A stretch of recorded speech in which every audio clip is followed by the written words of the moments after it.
ನಾವೆಲ್ಲರೂ ಸೇರಿ ಈ ಮೇಲಿರೋರೆಲ್ಲರೂ ಸೇರಿ ನಿನ್ನ ಪಾದಕ್ಕೆ ಬಿದ್ದು ನೀನೇ ನಮ್ಮ ದೇವಸ್ಥಾನದ ಅಧ್ಯಕ್ಷರು ಕೂಡ ಒಂದು ಮಾತು ಹೇಳಿದರು. ನಾನು ಕೆಲವೊಂದು ಮಾತಾಡ್ತಾ ಅವರಿಗೆ ಕೆಲವೊಂದು ವಿಚಾರಗಳನ್ನು ಹೇಳಿದೆ.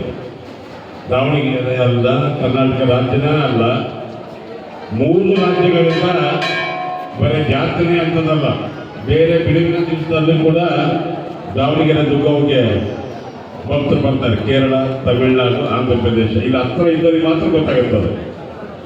ನಾನು ನಮ್ಮ ಅಧ್ಯಕ್ಷರಿಗೆ ಹೇಳಿದೆ, ಈಗೆಲ್ಲ ಬರ್ತಾರೆ ಜಾತ್ರೆಗೆ, ಅವರಿಗೆ ಮೂಲಭೂತ ಸೌಕರ್ಯಗಳ ಕೊರತೆ ಐತಿ, ದಯಮಾಡಿ ಆ ನಿಟ್ಟಿನಾಗ ನೀವೆಲ್ಲ ಯೋಚನೆ ಮಾಡಬೇಕು ಅಂದಾಗ ಭರವಸೆ ಕೊಟ್ಟಿದ್ದಾರೆ. ಅವ್ರ ತೆಲೆಗೂ ಒಂದಿದೆ, ಏನು ನಾವೀಗ ಪೆಂಡಲ್ ಕೆಳಗಡೆ ನಿಂತೀವಲ್ಲ, ಇದನ್ನ ಕಾಯಂ ಸ್ಟ್ರಕ್ಚರ್ ಮಾಡಬೇಕು ಅಂತಂದೇಳಿ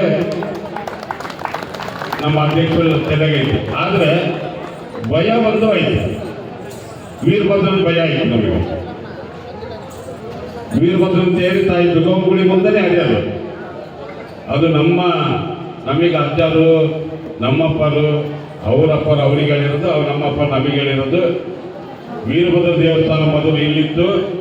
ದುರ್ಗದಿಂದ ಬ್ರಾಹ್ಮಣ ಕನ್ಯೆಯಾಗಿ ದುರ್ಗವು ಬಂದಾದ್ಮೇಲೆ ವೀರಭದ್ರಿಗೆ ಅಲ್ಲಿ ಸ್ಥಾನ ಕಲ್ಪಿಸಿ ವೀರಭದ್ರ ಸ್ಥಾನವನ್ನು ದುರ್ಗವ್ಗೆ ಇಲ್ಲಿ ಬಿಟ್ಟುಕೊಟ್ಟಾಗ ಅದರ ಪ್ರತ್ಯೇಕ ಸ್ವಲ್ಪ ಸಂಕ್ಷಿಪ್ತವಾಗಿ ಹೇಳ್ಬಿಡ್ತೇನೆ, ಇತಿಹಾಸ ಭಾಳ ಹೇಳಲ್ಲ.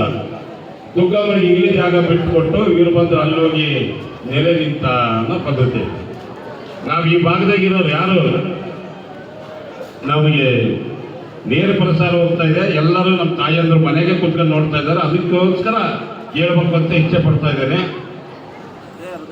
ದುರ್ಗಮ್ಮನ ಹೆಸರಿನಲ್ಲಿ ನಾವೇನು ಭೋಜನ, ಅಡಿಗೆ, ಮತ್ತೊಂದು ಮಗದೊಂದು ಮಾಡ್ಕೊಂಡು ತಿಂತೀವಲ್ಲ, ಯಾವತ್ತು ನಾವು ದುರ್ಗವು ಒಂದು ದಿವಸನೂ ಆಕೆ ಬ್ರಾಹ್ಮಣ ಕನ್ಯೆ ಐತಿ, ಒಂದು ದಿವಸನೂ ನಾವು ಕಪ್ಪು ಕಡಿ ತಿಂದಾಗ ಒಳಗೆ ಹೋಗೋದಿಲ್ಲ, ನೆನಪಿನಾಗಿರಲಿ ನೀವು.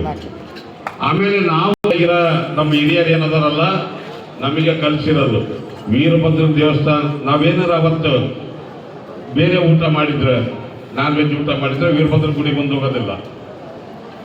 ಅಂತ ವೀರಭದ್ರನ ದರ್ಶನ ಇವತ್ತು ನಮ್ಮ ವೇದಿಕೆ ಮೇಲೆ ಈ ಬಾಲಕ ತೇಜಯ್ಯ ದರ್ಶನ ಮಾಡಿಸಿ ನಮ್ಮೆಲ್ಲರನ್ನ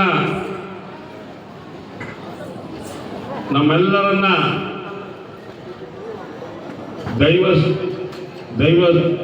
ಸ್ವರೂಪ ಇಲ್ಲೇ ನಮಗೆ ಕಾಣ್ತು ಅಂತಂದೇಳಿ ನಾನಾದರೂ ಭಾವಿಸ್ತಾ ಇದ್ದೇನೆ. ಅದಕ್ಕೋಸ್ಕರ ನಾನು ಒಂದು ರೀತಿ ರುದ್ರೇಶ್ ಹೇಳ್ದಂಗೆ